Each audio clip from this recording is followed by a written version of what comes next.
Hello and welcome to In the Light, Growing Your Soul with me, Anna Isabel. And today, my guest is Robert Wykes. Hello, Robert. Greetings, Anna. Great to be with you. The title of your book, Pause, A Spiritual Power, I think is absolutely apt for our time because we just don't pause. We are basically on almost all the time. So I thought that was it was an alluring title um, Thank because you. pause is just what we need, isn't it?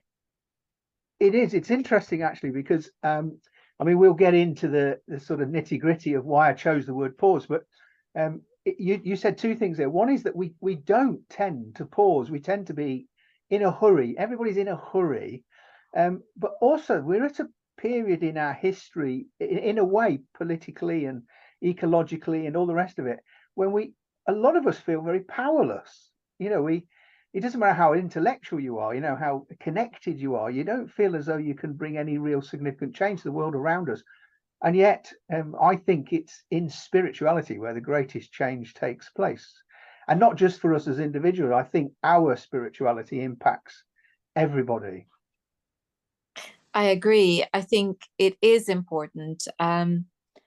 Never, I think, in my lifetime have I witnessed people in authority being more deaf and blind to what is happening on the ground and what people actually want. And never have I looked at people in authority and thought, hmm, your agenda is really not in our interest. To the extent that I am looking at it right now. And I think I'm not alone by any stretch of the imagination. And this is a global problem. So you're right. I think it does begin within each and every one of us to begin to kind of take control back, beginning with taking control of ourselves back, in a sense. Yes, I couldn't agree more. I think that's where we truly find ourselves. There's no question about it.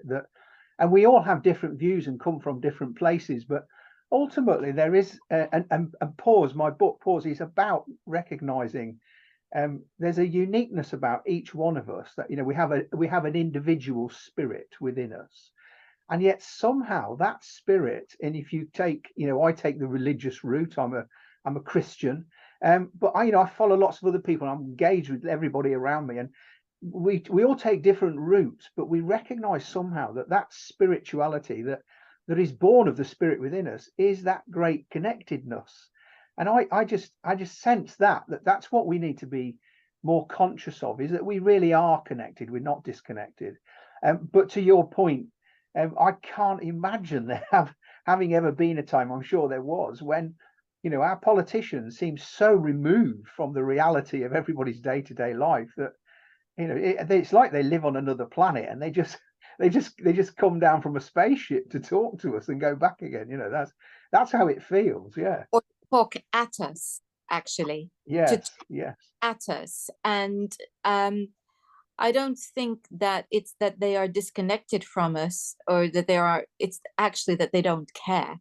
That's the worst part, is that they have their agenda, it's set, and that's where they're going. And they really couldn't care less about whether or not we agree or disagree, or whether we might have better ideas than the ones that they have decided, because it suits them and their interests. So, yes, it Mm. is a very potentially an extremely depressing and destructive time for the individual. However, what you're saying, and something that I wholeheartedly agree with, and it is the very reason why I started this podcast well, it's 2.5 years now, is precisely because I, I want us as individuals to find our own light and reclaim it, because it never went away. Just reclaim it, and to be able to withstand anything that is thrown at us and actually overcome it. I think that's the important thing. Yes, I mean, actually, in a way, for me, that's a great leading to the book, because one of the great passions I have, in fact, probably my greatest passion, is that, having gone on a journey, again, shared that journey with thousands of people, millions of people around the world, where I began exploring spirituality as something that was about a belief system. I thought it was really about what I believe. So get all your ducks lined up. And then, of course, and I've met lots of politicians. Funny enough, we've been talking really about politics, and I've met many politicians who in a quiet moment would reflect and often say, they remember a time when they had quite a fixed sense that they wanted to change the world, they wanted to make the world a better place, but somehow became entrenched in policies and procedures and doctrine. And I remember that was, for me, that was my experience. I thought what I believed was going to keep me central to life. And then I suppose I gently moved towards feelings and emotions. And I had quite a time, around Pentecostalism and the charismatic sense of spirituality. Nothing wrong with any of it, except I came to a position, and very early on, of recognizing that the people that I started to really admire in this world were not disengaging from the world, but they were engaging at a deeper level with themselves. And so their engagement then became more impactful. And I think that's been, for me, one of the greatest lessons. I read of people like Bede Griffiths and Henry Newen, and we all have these names we can sort of reel out, but people, women and men, throughout history, whose lives have really made a difference, and yet they didn't shout about it. They were quiet and subtle and calm and deep. And that's where my journey began, really, trying to find what that meant. And my idea of pause in the book is, I'm putting forward an idea, really. I'm putting forward I'm presenting something that is worth giving some thought to, and that is that we aren't the sum total of our thoughts, and we're not the sum total of our academic abilities, and we aren't really what we feel, and that's sometimes good and bad. But there's something more profound about us being human. And I was fortunate as a young man to spend 43 quid on a ticket to Athens from Coventry bus station, and then woke up in the middle of Delhi, which is a whole book. But I managed to travel across, Greece and Turkey and Iran and Pakistan and India, and I slowly encountered cultures and religions and perspectives on life which enriched me. And all of the people that I encountered were not people who are going to be in a history book, or stand on a platform. They were ordinary, everyday people who were finding that the world and their place in it had real significance when they encountered their own spirituality. And so that's the magic, really, of pausing, because we find the essence of who we are, and then we recognize, actually, you and I are connected, and we are connected to everybody else, and we're connected to, I've listened to your podcast, we're connected to the universe in a way we find really difficult to understand, but it's there, the connection exists. I think there's so many things there in what you said, and just the idea that we have to go into ourselves in order to be able to connect deeply. I think that is so fundamental, because when we're running around, we are not reflecting, or maybe we're reflecting on all the wrong things. We're not reflecting on what's at the heart of us. I was working with a client at the weekend who, and hopefully this is coming to an end soon, but whose job basically means that she is working from 8 till 11 at night, and sometimes 1 in the morning. And I have spent, I think, the last 6 months working with her, wrestling, or helping her to wrestle with her schedule. And the words that I kept using, in fact, when I last saw her at the weekend, was pause. We were wrestling to find moments of pause.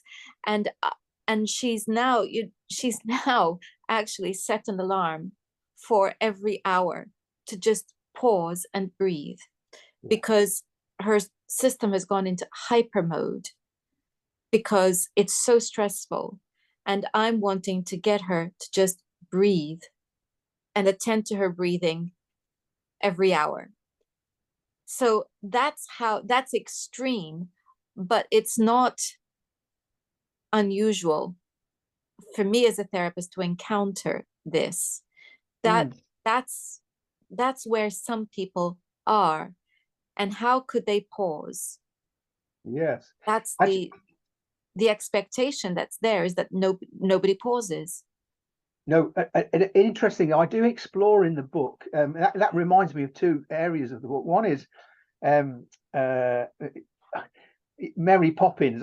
You know, the film Mary Poppins, and I make a whole chapter actually out of the painful experience Mr. Banks had of coming out of the bank and going into the park and flying a kite, and it is literally that, you know, like saying to this friend of yours, his client, you know, let's go fly a kite. You know, it's let's just put the pen down. Let's what For many years, somebody pointed this out to me just a few weeks ago. I've gone through a very similar thing. It's not quite every hour, but I stop to pause, and what I do is I take my shoes off. It doesn't matter where I am. I take my shoes off.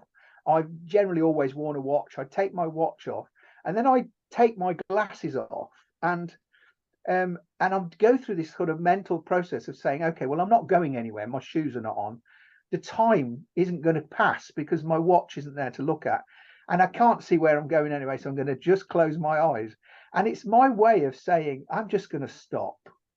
Whatever's going on, I'm going to stop. And one of the things about taking these things off is it's to remind me that even if I wanted to carry on, I can't because I haven't got my shoes on. You know, I can't see, so I can't read. You know, I can't worry about my next meeting because I don't know what time it is. I don't know how far away it is, and it's just a mental process. And I think that is crucial, that we have people in our lives that we respect and who can say to us, you know, look, pause, just stop. And then we build into our own lives these mechanisms, you know, like I take my watch off and stuff. And I think those things are really important today because everything else is about keeping us moving, and very little is about getting us to stop. And the reason that I'm quite animated about it is because I think even spirituality has been hijacked. So, you know, if you want to be more spiritual, you go on this course for 8 weeks, you buy this app, you know, you download this, and or you know, you pay some money, or you engage with some program.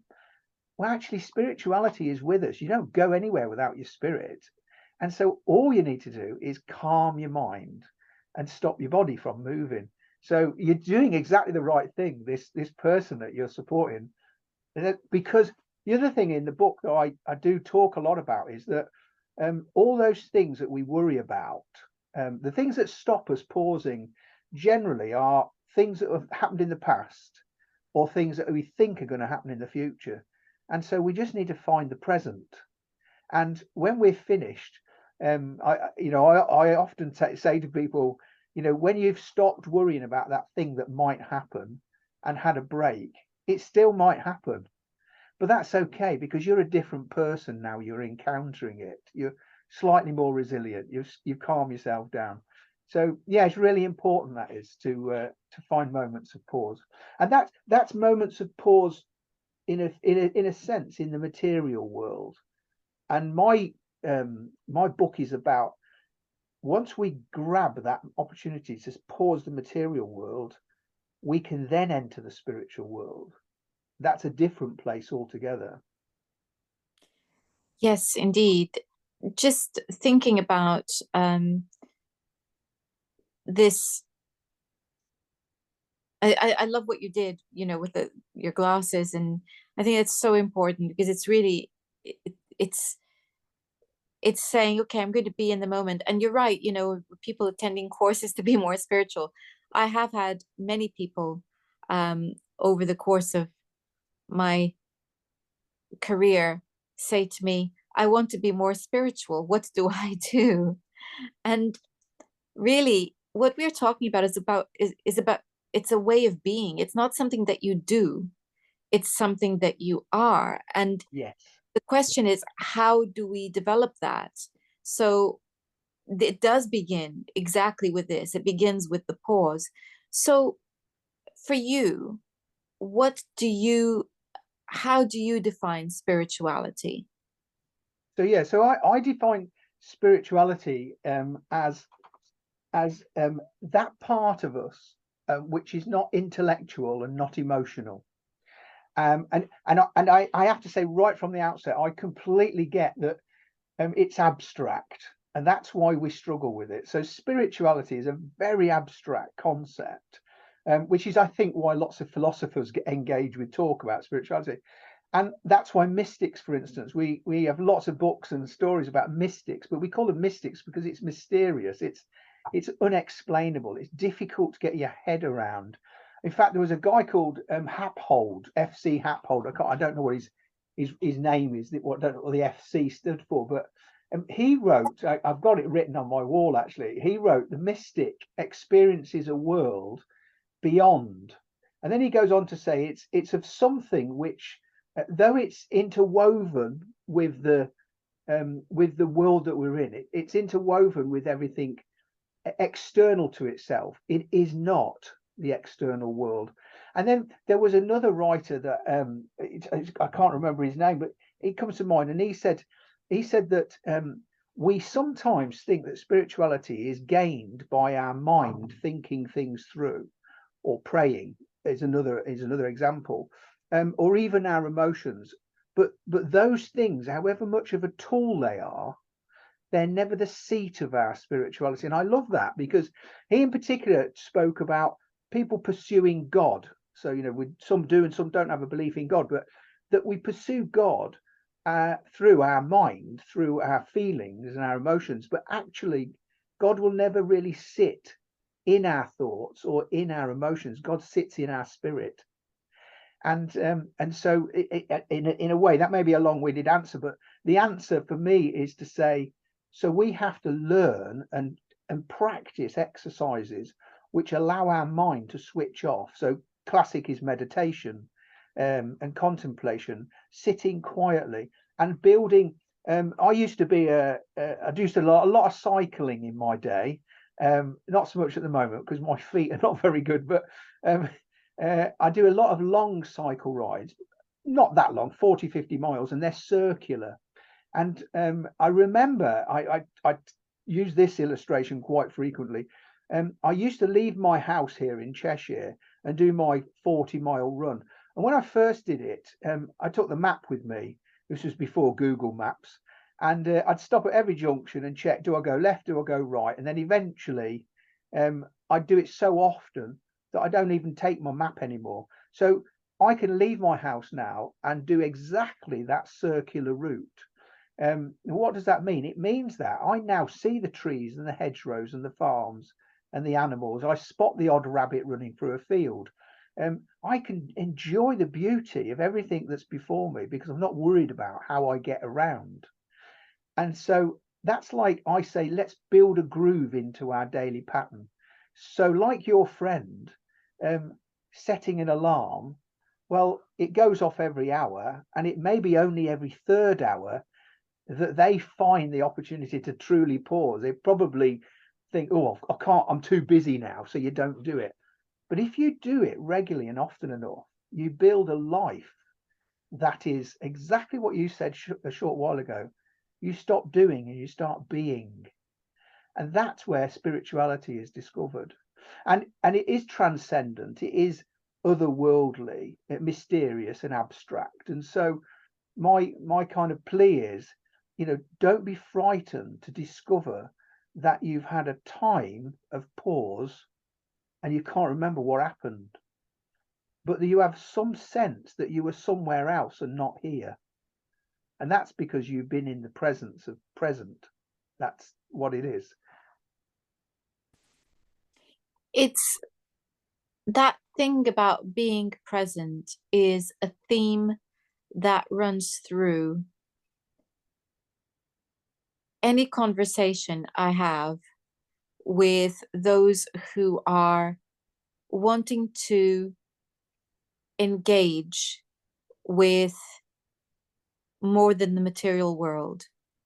So whether it's God, whether it's um, whether it's animal spirits, plant spirits, it doesn't matter what people are wanting to engage with other human beings. Being present, being in that moment is all important. And I think to do that, we require the ability to still our minds. Yes. Yes, we do. And that is where the big challenge lies, because we overthink everything. I guess that's true of most of us. And we fear.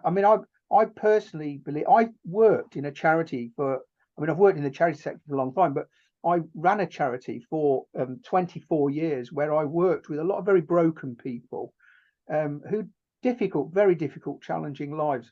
And for me, I realized that for many, many of them, their lives are so complex and broken and confused that they never actually took a moment for themselves. But because they were never taking a moment for themselves, they actually couldn't give a moment to anyone else. And so, it was quite common to find that the very bedraggled and broken and confused mother being actually not a brilliant parent. So then now you've got a child who isn't listened to because mum hasn't got the capacity to listen. And that's because mum isn't listening to herself. And so it's a circle, isn't it? It's a vicious circle. So you're absolutely bang on there, that being present is just about being in the moment. And I could be proven wrong, but I'm a great believer that because we are more than our thoughts and more than our body, that I call it the third element of our lives, that I believe is often screaming at us, will you give me some attention? The spirit within. I think that when we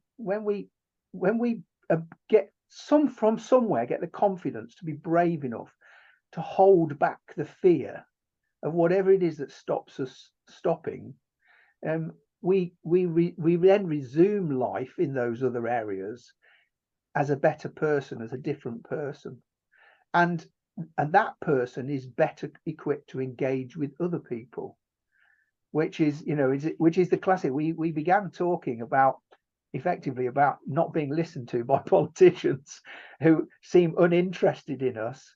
And I wonder if they are themselves so lost and wrapped up in the detail and the complexity of controlling, that they are themselves not present. And that's why they can't be present with us. I think that is an excellent assessment of the situation.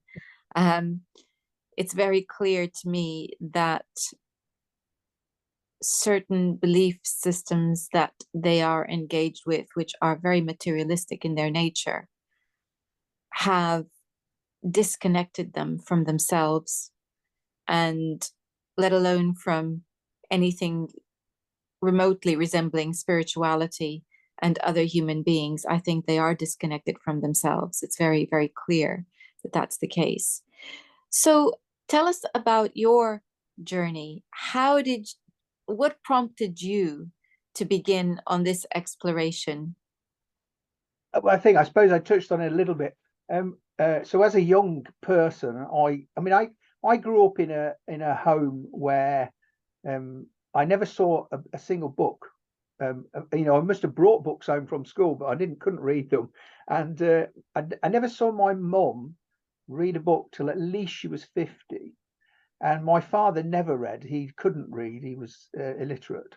And I left school actually semi-literate myself. I was struggled with reading. So I went straight into work, which was to do with my hands. So, carpentry and that kind of stuff, working on the buildings. And then I had this very interesting experience. I was invited to a church service, just happened to be a church service. I lived in Coventry. I'm from Coventry originally. And so, I was invited to a church service, and it happened to be a baptism. And I remember the experience was watching this young guy, not unsimilar to me, probably in age. I don't recall the words, but there were words spoken. I remember people clapping and singing, and then them sinking him into the water and then bringing him out. It was a full immersion baptism. Um, and at that moment, something happened to me, and I could rephrase it 1,000 times, and over my lifetime, I've said it in many different ways. But ultimately, it was my very first encounter with spirituality or the spiritual world. I think I would say I heard a voice, but it wasn't audible and it didn't speak to my intellect. I had an experience which was not emotional, it wasn't warm or cuddly, and that's really where I began. Now, it was at a church, a Christian church, so that's where I nailed my colours to the mast. And then strangely, I did totally the opposite to what I think everybody thought I would do, which is, instead of settling down, because I wasn't very settled as a young man, I did a lot of traveling around the country and all sorts of different jobs, never kept a job for 5 minutes. I bought a ticket to Athens and a Bible, and I literally got on a coach and woke up, 2 days later in the middle of Athens. And then I went around the islands and had a bit of experience there. And then I caught a bus to Turkey, and then I went from Turkey to Iran. And as I was traveling, I sat next to people and started encountering people who themselves were searching or not searching and thought they'd found something. And eventually, I had a very profound experience in Pakistan, where I had a real profound sense that my spirit was sick, which is a strange thing to say. So my body I was tired and exhausted, and so I think I was physically quite drained. I think mentally I was quite drained as well. But I had I got it in my head that I had to get to New Delhi. I never even know where New Delhi was on the map, but it had just got into my head somewhere along this journey. Get to New Delhi, like that's the utopia. And but I never made it there at this point. I ended up in Pakistan, and this lovely family took me in and fed me and allowed me to sleep, and were awfully kind to me. And during that time, again, I had this strange experience, a visitation, if you will, and an encounter that was not mental and it wasn't emotional. And again, and then I ended up in India, stayed there for a year. I stayed in a community, met wonderful, interesting people. Again, broadened my horizons. So I returned back to the UK, met a beautiful woman and fell in love with her, and she's sitting in the other room stroking the dog. we got 2 daughters and 3 grandchildren, and we've had a great life. We've had a great life. We're still having a great life. But all the way through, I'm 61 now. That happened when I was 21. And all the way through, every year, every day of it, every year since then, I have just listened to and wanted to know there must be more.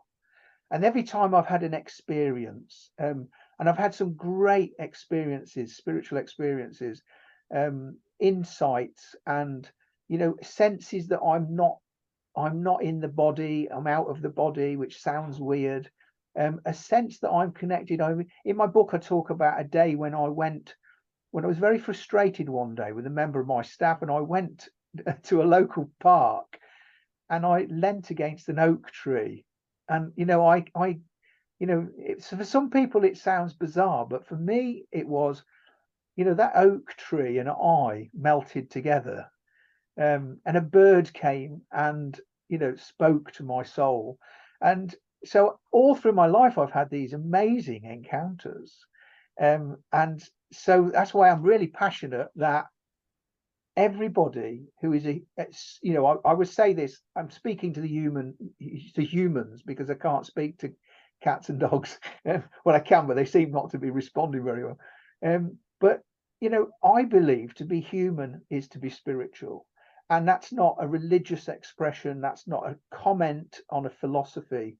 It is that you and I have got a part of us that is much more important than the shape of our body or the depth of our intellect. And that's why right at the beginning, I said I discovered, fortunately, very early on, that it wasn't what I believed and it wasn't what I felt. It's something else. And so that's my urge really to everybody is, just accept that there's something else there and now go out and seek it. Well, I can't think of a better instruction with which to begin a year. So yes, I just just go and explore, go and find that, but look for it within yourself. Yes. And that's the whole point of the pause. So a reminder to everyone that the book is called Pause, a Spiritual Power. I really like that because that is exactly what it is. It's a spiritual power when we do that. Thank you so much. Thank you. Your time today, Robert. Thank you. Thank you. Really, really appreciate having the opportunity to share. Thank you very, very much.